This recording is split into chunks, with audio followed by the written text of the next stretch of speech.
तुरना में लल्लन यादव हत्याकांड का खौफनाक खुलासा। सगे भाई और भतीजे ने किलर्स को सुपारी देकर कराई थी हत्या। जली डायरी बरामद। करंडा पुलिस को बड़ी सफलता मिली है। पुलिस ने बड़सरा निवासी लल्लन यादव हत्याकांड का सनसनीखेज खुलासा करते हुए मास्टरमाइंड सहित 5 हत्यारोपितों को गिरफ्तार करने के साथ ही हत्या में प्रयुक्त हथियार, सुपारी के रुपए, प्रयुक्त वाहन, मृतक का टूटा मोबाइल फोन, चश्मा, डायरी इत्यादि बरामद किया है। इसके अलावा उसके जले हुए कपड़े भी मिले हैं, जिसे सबूत मिटाने के लिए हत्यारों ने जलाने का प्रयास किया था। पुलिस ने बताया कि हत्या सुपारी देकर कराई गई थी। पकड़े गए सभी 5 हत्यारोपितों को जेल भेज दिया गया है। हालांकि अभी एक आरोपित फरार है। आपको बता दें कि बीते दिनों लल्लन यादव की नृशंस हत्या कर दी गई थी, जिसके बाद से ही पुलिस हत्या के राजपास में जुटी हुई थी। इस बीच पुलिस की कई टीमों की तफ्तीश में एक ही मुख्य नाम सामने आया, हीरा यादव, जो मृतक का सगा और इकलौता भाई था और कोलकाता में रह रहा था। जांच के दौरान पुलिस ने उसकी कुंडली निकाली तो पूरी तस्वीर साफ हो गई और पुलिस ने उसे गिरफ्तार कर लिया। कड़ाई से की गई पूछताछ में उसने बताया कि यह हत्या उसने अपने बेटे अखिलेश यादव उर्फ अंकित के साथ मिलकर भाड़े के हत्यारों से कराई थी। अपनी स्वीकारोक्ति में हीरा ने बताया कि वह और लल्लन 2 भाई थे। लल्लन अपने परिवार के साथ कोलकाता में रहता था, लेकिन उसके हिस्से की लगभग 2.5-3 बीघा जमीन यहाँ गांव में थी।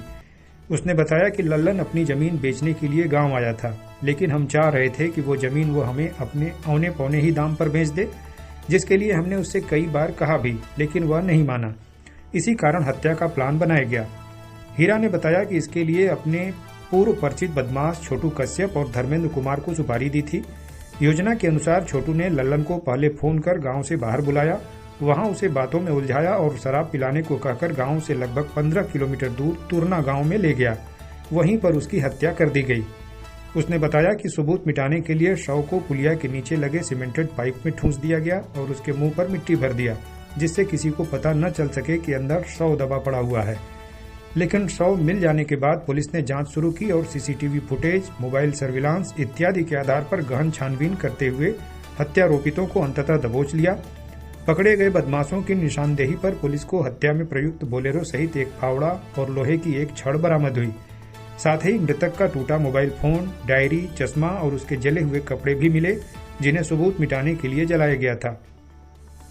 गिरफ्तार हत्यारोपितों ने अपना नाम हीरा यादव और उसका बेटा अखिलेश यादव निवासी बड़सरा, चालक राजेश कुमार, धर्मेंद्र कुमार और छोटू कश्यप निवासी तुरना नंदगंज बताया।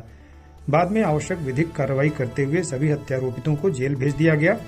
इस बाबत एसपी सिटी ने पकड़े गए अभियुक्तों को मीडिया के सामने प्रस्तुत करने के बाद गुरुवार को दोपहर लगभग 1 बजे बताया कि इस बहुचर्चित हत्याकांड में शामिल एक अन्य हत्यारोपित अभी भी फरार है, जिसकी पुलिस सरगर्मी से तलाश कर रही है।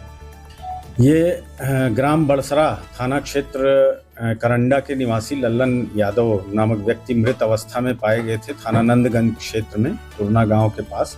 तब उनकी पहचान नहीं हुई थी। शीघ्र ही पुलिस के द्वारा पहचान की गई। इनकी गुमशुदगी थाना करंडा क्षेत्र में लिखी हुई थी और इस प्रकरण को हत्या के मामले में तरमीम किया गया। और उसके बाद पुलिस ने आज इस प्रकरण में, इस घटना में संलिप्त कुल 5 लोगों को गिरफ्तार किया है, जिनको न्यायिक अभिरक्षा में भेजा जा रहा है। और इनके पास से इस घटना में इस्तेमाल की गई बोलेरो, जिसमें इनके गांव से, मृतक के गांव से इसको बुलाकर ले जाया गया था मारने के लिए, वो बोलेरो गाड़ी बरामद की गई है। घटना में प्रयुक्त फावड़ा और लोहे की छड़ और इनके पास से कुछ पैसे बरामद किए गए थे, जो इस प्रकरण में इन्वॉल्व था, हायर करके दिया गया था मारने के लिए जिन व्यक्तियों को, मुख्य आरोपियों के द्वारा वो पैसा बरामद किया गया है।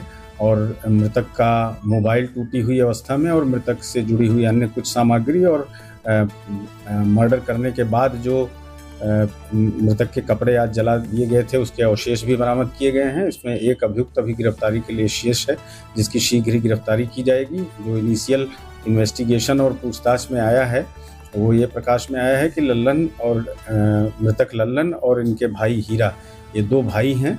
और लल्लन यहाँ से चूँकि बाहर कोलकाता में रहते हैं, यहाँ बहुत कम आते हैं और अपनी ज़मीन बेचना चाहते थे और ये लोग उसे औने पौने दामों पर उनसे खरीदना चाहते थे। इस बात को लेकर बेसिक विवाद था, जिसमें इस तरह की घटना कारित की गई।